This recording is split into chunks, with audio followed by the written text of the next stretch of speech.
Hello and welcome to the Sales Code podcast with Kevin and my guest this week, Eva Poppe. Eva, how are you today? Very good. Thank you very much for having me on the show. Well, very welcome. Been looking forward to this one. We had a chat a couple of weeks ago. I know there's a load to cover. I'm going to have to adapt my questioning line a little bit because one of the first questions that I ask all of my guests, it's kind of really what this whole episode is about. So we'll come back to that in a second. Let's see. But before we get to the main topic, which is the role of a chief growth officer, I wanted just to get a little bit of bio about you. Could you tell me your kind of route into sales, how that happened? Did you always want to be in sales? Are you doing the kind of job that you thought you would be doing when you were 16 years old? It's a funny question because I doubt that you will find a young kid saying, I want to end up in sales. I want to be a sales leader. But you might end up finding someone who wants to be a manager, which was probably my case, because I was just recently finding a yearbook. So when you're 18 in Germany, you would have a yearbook with what you want to do in your future. And I really seriously wrote down, I want to be a manager. So I guess this side came quite natural to me. That it was sales probably is also very natural to my personality, I would say. So it's this curiosity, which is part of my persona, really. I'm extremely curious, and I think this matches with sales. You're curious about what other people do. And you have the empathy. You work with people. So I really much enjoy that, while I'm also quite competitive. So you have all these attributes in a sales person, if you like to say. And then it came quite natural, the leadership part of it as well. So not necessarily something I was particularly aiming towards, but I was probably a natural born salesperson in that sense. What I did look for was the space where I'm want to be working in. So I was very much intrigued by technology. What was your first job in technology sales, Eva? Oh, I started off at Colt Technology, a British company as well. Exactly. Yeah. That's also probably the added value for me being a leader now. I've done it all. So I started as sales development, worked my way up to salesperson, team leader, manager, first line manager, second line manager, and now chief growth officer. Right. So gradually came there. But I definitely know what I'm talking about when I work with the team. Because you've done it. You've been there. Done it, been there, suffered, won, celebrated, everything. And you're not from Britain, are you? You're Germany originally, is that right? Can you tell by my accent? Only a little.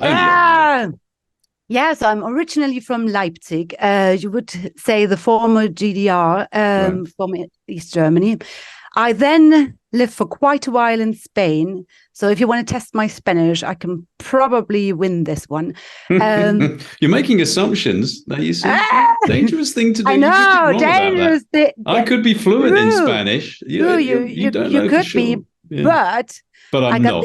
I got the Andalusian accent. So my Spanish is next level. What you've learned about the British, if you've learned anything, is that we are famous for not speaking foreign languages, because we've got our own language, which kind of dominates the airwaves, doesn't it? You do, and I find this very sad in a way. I mean, not to blame British people at all, because people don't make it easy for you.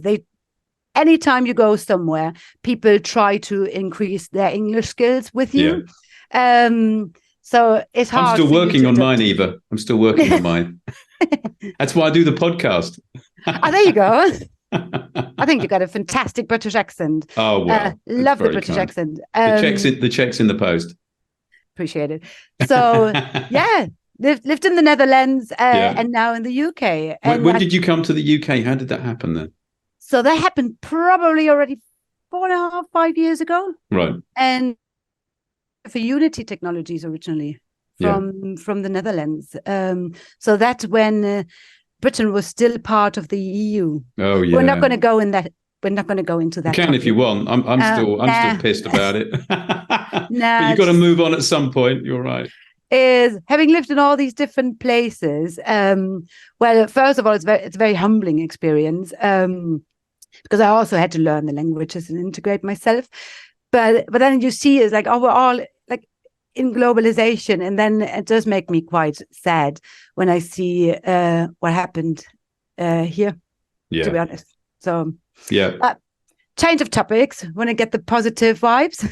Well, it doesn't always have to be about positive vibes all the time, but I think I was very sad to hear about Brexit. We haven't got time to go into the reasons why it happened, which I think are many and varied, but it certainly hasn't advanced Great Britain's interest internationally as far as I'm concerned. But the good news is that although we're not part of the EEC, we're still part of Europe, and that's got to remain the focus. So yeah, I think it's great that you're over here in the UK.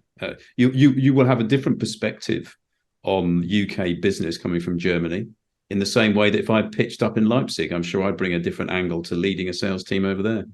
Oh, definitely. I mean, it's been quite interesting. So you have these stereotypes of British people being extremely polite. And that certainly helps in the company I'm working for right now at ZeroLight, is we're operating globally. So we don't necessarily get you where you need to be, because sometimes a bit of German directness doesn't harm. Yeah. And especially in sales, to kind of set expectations, set timelines, yes, have a professional relationship on a one-to-one level. So I figured to sometimes not be as nice.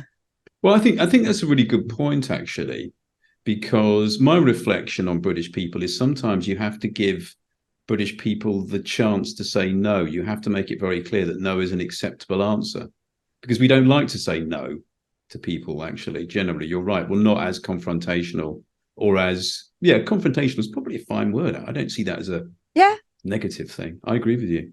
I think that's spot on. Yeah. But sometimes these discussions, or you call it discussions, are actually elevating. Yeah. So you have to have this straightforward discussions. I mean, there's a fine line between bluntness, being straightforward, and to kind of try and navigate it around to not necessarily address the topic as is. I agree. So I think you have these different levels, and now, since we talk about different cultures, so having lived in the Netherlands, that's where me as a German who's known for being direct, learned a different level of directness, which is blunt. Yeah, they are very direct. You're right. The Netherlanders, aren't they? Yes. I've got a good friend of mine, actually. He's been a guest on his podcast a way back, who he always gets annoyed when I call him Dutch, because he says, well, Holland is actually only one part of the Netherlands. That is true. And I guess we all like to lump people in together, but of course the culture where you've come from in East Germany was very different from the culture in West Germany. And we've got to be aware that the cultures are different in different parts of the world. Doesn't make one better or worse than the other. You also get that in different companies and organizations, don't you? I think as long as they're constructive and supportive, then that's good. Yeah, absolutely. I like that you say that. It's going to be constructive. And that's where I always say is, hey, the baseline for it is we all can be better. Yes. And all the feedback you get is just to make you better. So it's never with an intention of bringing you down or putting you out there. It's really like, hey, is there room for improvement? Well, there certainly is. Everyone can improve. I don't know. I'm not so sure I can, but I know what you mean. You're not very humble, are you? Not terribly. Not terribly. My wife would have a different view on all of that, of course. So let's get to the main topic then, and rattle you around that for a while, because you are the first German I've had on the podcast. So thank you. Yay! It's an absolute pleasure. There's a first. You work for a British company, in a very successful British software company. We don't have so many of those in this country at the moment, so that's something to celebrate as well. And also, you are the first chief growth officer that we have interviewed. So I'd love to drill into that now and hear more about it, which is when I get to one of my intro questions. So what is it you get paid to do today, Eva? That's a very straightforward question. I love that. Well, I get paid enough to be happy and motivated in my job. That's a good start. I love that. I know, yeah. So do I. Yeah. So there's obviously, as you might imagine, a variable aspect to it, which is related to sales. Yeah. And this is great because, again, it's like that's where I'm coming from. And that's what I'm saying is like, yes, I certainly get paid enough to be motivated and happy in the job. And that's probably the next question. Is like, I do love my work and I do live for work. Right. And I think not a lot of people would say that, which is sad because you spend too much time working. Yeah. So you better like it. Yes. I agree. I agree with you. I do as well, actually. I think it's really important. I think the other way is fine as well. Actually, there are plenty of people who you know, their life is differently arranged. But if work is important to you, then boy, you better enjoy it. Otherwise, it's going to be a hard slog.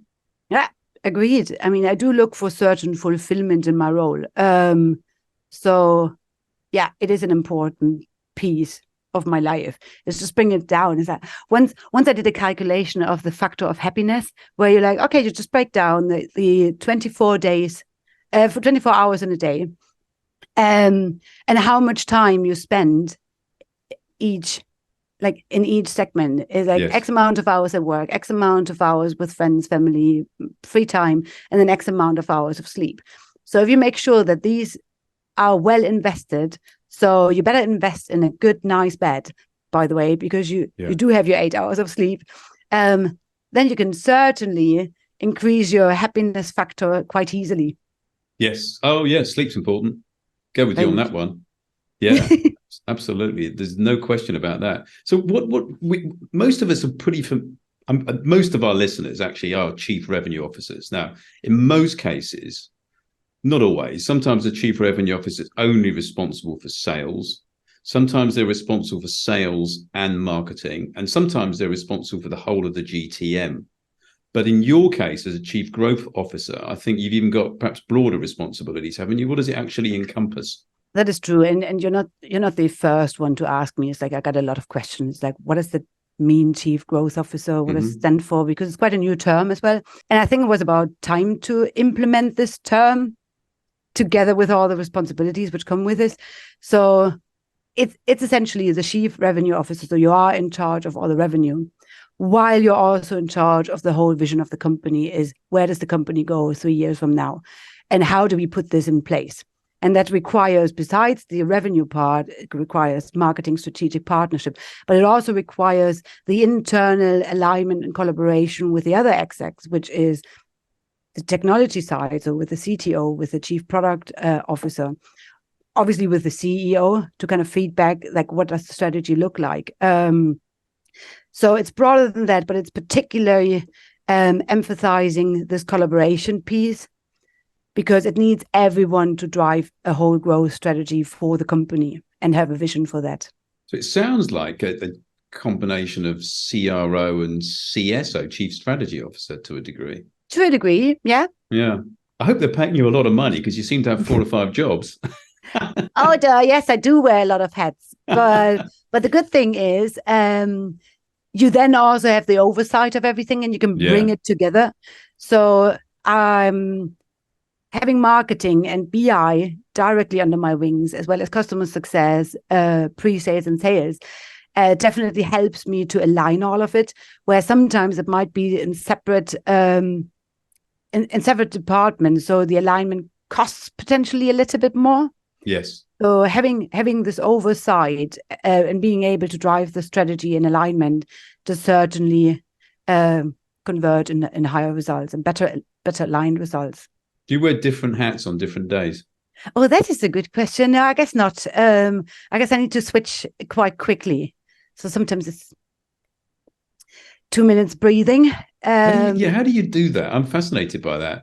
Because I've never had a role anything like as broad as the one. Actually, that's not quite true. In fact, because I run my own business, which is, you wear all the hats. well, yeah, it is mostly just me. To be fair, I'm not going to big myself up to any degree. I collaborate with partners. So, for instance, one of the partners I'm collaborating with at the moment is MEDDPICC Media. So we'll give them a shout out because they produce the finished podcast. When you see this, you're going to love it. It's so polished, you see. Wonderful. Shout out. Completely. Before. So I have these other, so I guess I do kind of understand it, but then there's a lot more moving parts because you're sitting on top of a much bigger organization than the mighty sales code at the moment.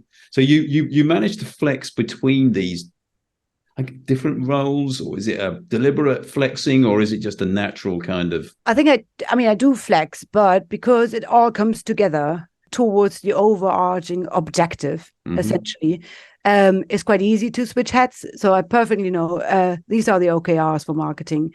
They're obviously aligned with the overall objective. And so is BI, and so is customer success, and so sales and pre-sales. So it's not too hard. It's just kind of different areas of it. So I do enjoy very much all of it and how it comes together from a lead. It's essentially the entire lead to cash flow. So it's not extremely hard to change heads because at the end it is a flow which comes together. And funny enough, it's the same flow our customers as well see. So when I talk to customers, is that I can do it essentially from a peer level perspective because what they're looking for is exactly what I'm looking for. So you speak the same terms, and it is this lead to cash. So that's really, really interesting statement that you just made. How much time are you spending talking to customers though? I mean, here's the thing is that, and that's why I believe I'm probably quite a good leader, because I can get into conversations quite quickly and easily because I've done it in the past. And I do strongly believe we're in it to win it. So I speak quite often to customers as well. And I think it's important for, to build a strategy, to understand the team, to understand how the market's operating, what problems does the customer face. So what is the industry going through right now? It's extremely important to talk to customers. I would probably say minimum 30% of my time is talking to customers, if not more. And what does ZeroLight do? We're essentially a company who does streaming for our customers in visualization. So when you look at, to give it a bit more hands-on, when you look, for example, at the Lucid luxury car, and you go on the website and you want to configure your luxury car, so this configurator is provided by ZeroLight. Right. Oh, as an very example. Nice. Yeah, very nice. Just shared the latest, what we're doing with Aston Martin, for example, another UK company. Right. So very nice visuals. So whenever I've always wanted one of those. I think I may have to wait a bit longer. I imagine. I wouldn't mind either. No, absolutely. So, we're getting there. That's the work that you do. Now, is that a C-level purchasing decision? What does the sales cycle look like and stuff? Give me an idea. Yeah, so automotive is an interesting one. That was probably one of the experiences I had joining from Unity Technology, ZeroLight. In the automotive space, automotive has quite long sales cycles. So you would look at approximately between 3 to 6 months, depending obviously what the deal size is. So they're a little slower. There's different OEMs. So you have traditional OEMs like these VWs of this world, or JLR to make it more local. And you have new entrants as well. So the new entrants like EV startups work slightly different. They're more agile, whereas these big traditional OEMs are probably more on a governmental scale moving forward. There's a lot in terms of processes to go through. So it's a relatively long sales cycle, a fairly complex sale. Yes. Yeah. And is that the sort of background that you've come from? So you understand it pretty well? I understand it pretty well in terms of so I used to work for Oracle before I joined Unity. Unity is certainly straightforward, is more like volume sales. Whereas Oracle was definitely more complex because you would address entire infrastructure projects. So that's on the enterprise scale, whereas Unity, you would probably also have a game developer, just license sales, essentially, SaaS license sales. Whereas ZeroLight now is, again, you're going into this, well, we're developing an entire project for you. So that does take a while. And it's not easy and straightforward. But essentially, we're going to get to the point where we're also going to have products which are self-serve. Right. Which I think it's the way to go. So that's coming down the line at the moment. So is it only automotive that you're in? That's your niche? Currently we are. If you go on our website, a little plug here, we do have a product live which is also working for other verticals next to automotive, which I am very happy. Obviously, as Chief Growth Officer, I'm very pleased that we launched this product, which is essentially streaming of any application to households, essentially. Right. So that will open up a different, massive, bigger market share for ZeroLight. Yes. Yeah, which is going to be that'd be a whole different deal altogether. It will, yes. Very exciting. So if we think about the automotive market, though, there's relatively few prospects that you can sell to, right? No. There's quite a lot of automotive companies out there. I mean, if you look at it from a perspective, what does the whole market offer? Well, obviously there's more to it, and automotive is limited if you look at this particular field. But there's sufficient automotive companies out there who are our target market. Right.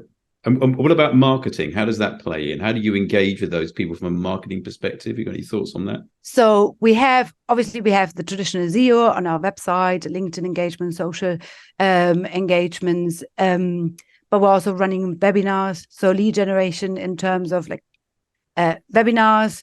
We're going to events. So in case you're going to be at the IAA in September, we're going to be there. Okay. And yes. So come along. Is that an exciting show? It's an extremely exciting show. It's the International Automotive show in Munich. So every second year. Well, that's going to be big. It's massive. Yes. Is that around the same time as Oktoberfest? No. Oh. I was no, unfortunately not. A bit too early. It's a bit too early, but it's right. Yes, 2 weeks afterwards. Yeah. Oh, is it? Okay. It'll be fun. They should think about new dates for IAA potentially. Yeah. Just to match it. Will you get out to that show yourself? You'll be there, will you? Right. Yeah. What on the stand with the salespeople? Are they engaging with customers and stuff? Absolutely. I'm going to have a talk as well on what makes a configurator convert. Right. You might want to join this talk on. A configurator is what you configure your car online. Exactly. Right. Okay. Sounds great. Yeah, I can share some links. You should. Absolutely. I'm sure there'll be a lot of people interested in that. I don't know how many listeners we've got in Germany. I hope there's a few because, my family was German originally. So I've got a vested interest in supporting German listeners. So again, you've got sales. So sales, I guess, probably comes pretty naturally to you because of your background and your, as you say, your personality. Marketing, you've probably learned quite a bit about that over the years, have you? Indeed, exactly. Marketing's, I mean, what I've found interesting about marketing, you got the creative aspect, but you also got a lot of numbers against it. So there's a lot of there's a lot of math behind it, which is certainly these two things need to be aligned because you can have a lot of kind of nice visuals, but if it doesn't get you to your ICP in the right way, if the conversion is not hitting, then you definitely need to adjust something. Yeah. So you want to make sure you spend your budget right with the highest outcome. And you have ways of measuring these things, do you, pretty effectively? Indeed. To a high level of confidence. And what about thoughts between sales and marketing? Where does sales end and marketing begin, and vice versa? I mean, so here's the thing. It's pretty obvious to me. So marketing is about creating the awareness. So it's all about getting someone interested, right? Yeah. Get someone interested, they are aware, and they fit in your ICP. So ideal customer profile. Ideal customer profile. There you go. Exactly.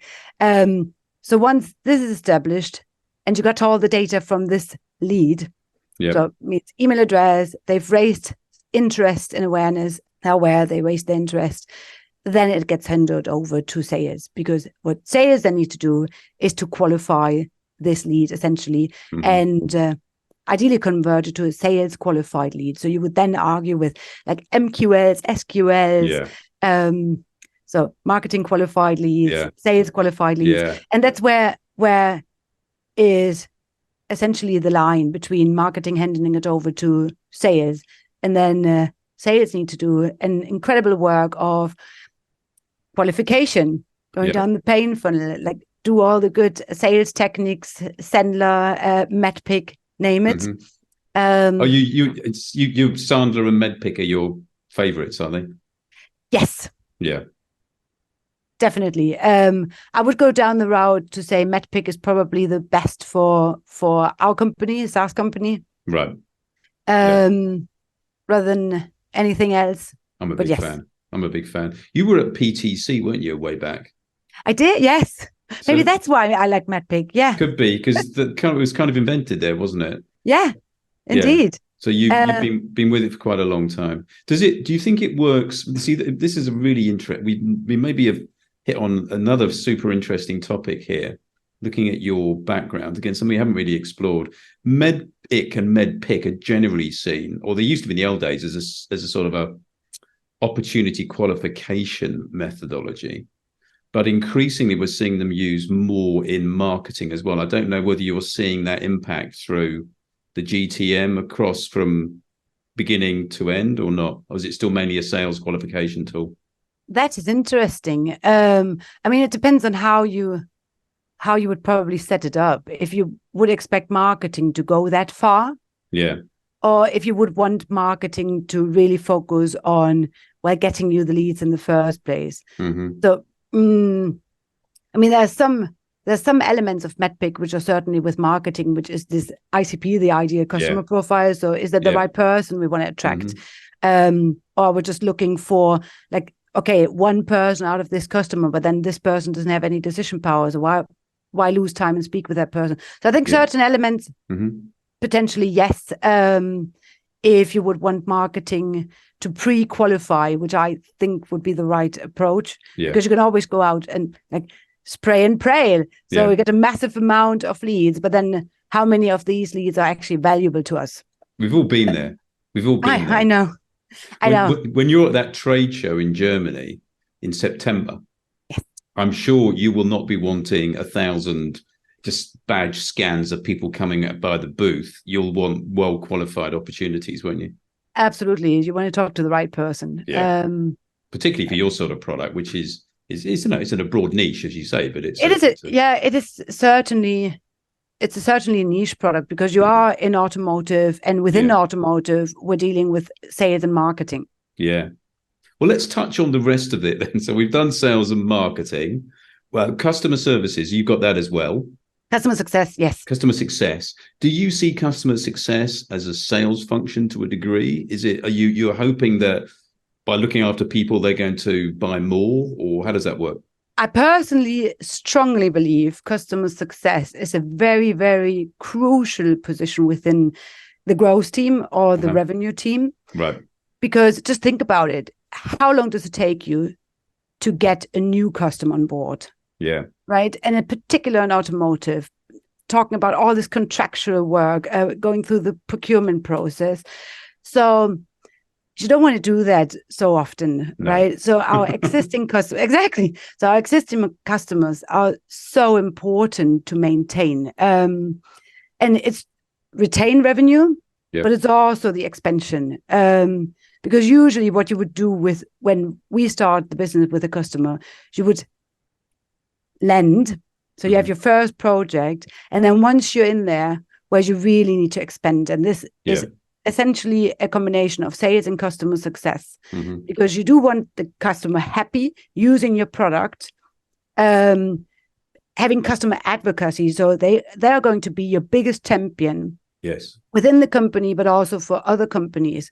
So the word of mouth is important. And once they use it and more people use it, well, then you have your expansion. And I think this is certainly an easier sale.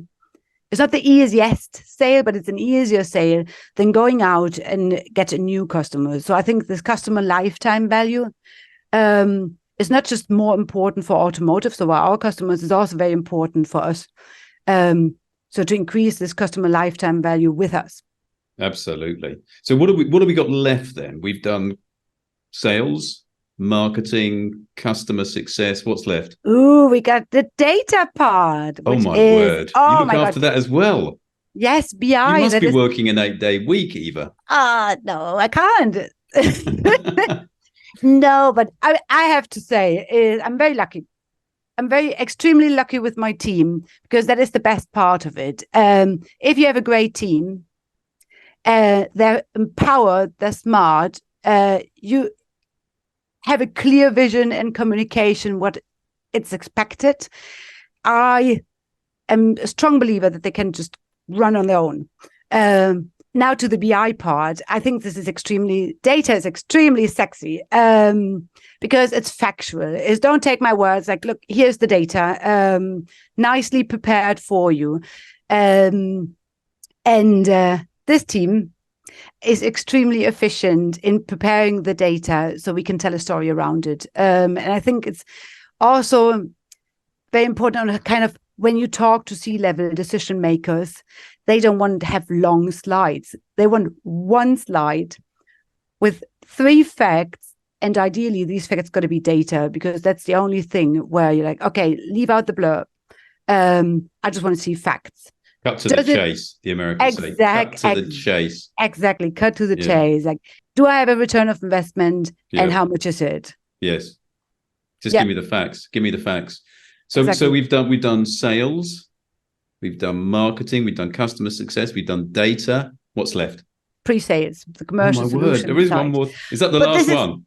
That is the last one. Oh my word. That is the last one. We just about got time to squeeze this in. This is like 5 podcasts in one. I love it. Oh dear. This is the biggest value podcast we've ever done. This is epic. Oh my God, I feel so special. Am I blushing already? It's brilliant. Pre-sales. Right. Pre-sales. Pre-sales is part of sales. I mean, pre-sales is absolutely essential.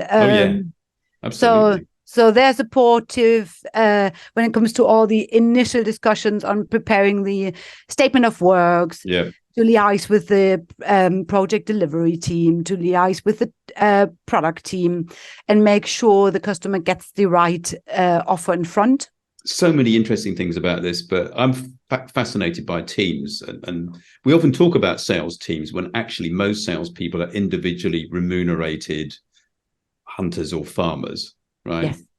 Do you do that differently? Do you manage to get teamwork across all of these divisions between the sales, the marketing, the customer success, the post-sales, the pre-sales and all that, and the data? Does it all work together? And if so, well, I'm sure it does. You're going to tell me. How do you do that? Of course, I already did. You already answered the question. Yes, they work together.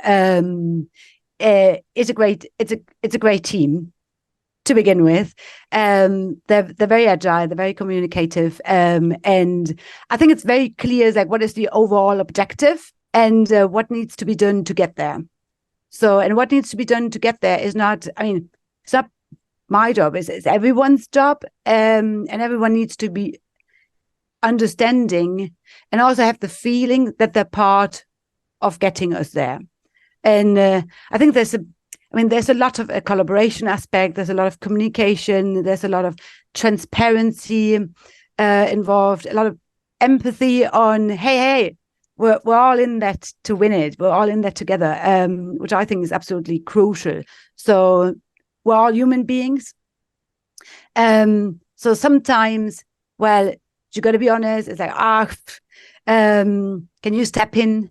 Or can you step in? And I think if you create this environment where everyone feels empowered and everyone feels like they're part of the solution, you create this environment where there is a collaboration and we're getting to this overall objective. We've only got time for one last question. Can you believe how the time has raced by? No, I can't believe it. I know it is. Was it me talking the entire time? Oh dear! It's racing by. What is the one thing you wish you knew at the beginning of your career? I always said, I wish I bought these Apple shares. No one has actually answered that. I love that answer. That's mine. That's one of mine as well, by the way. Yes, or the lottery numbers or anything. What would I have wished I would have known beforehand? Oh gosh, that's a good question. I mean, here's the thing: is I'm constantly learning. I think what is the important part is stay curious, stay humble, be vulnerable, and well, maybe that's one thing. What would I wish beforehand? Now I'm rumbling around. I mean, there's always things where I'm probably still surprised. So is there one essential thing? Probably, yeah. When I started it all, I was like, don't take it personal. That was probably something I had to learn over time. Learned it fast, but nothing ever is personal. So to have this distance really helped me in the very beginning to excel. And there's a lot of lovely people out there, and everything is to lift you up. I mean, you would have in sales sometimes customers who are not pleased, or colleagues, or it's never personal. So I think with that attitude, you're probably on a good trajectory. Eva, it's been a lovely conversation. Thank you so much for your time. Oh, thank you for having me. It's been a real pleasure. Thank you to the listener as well. Please do leave us a review if you like what you heard, because it helps enormously to boost the ratings.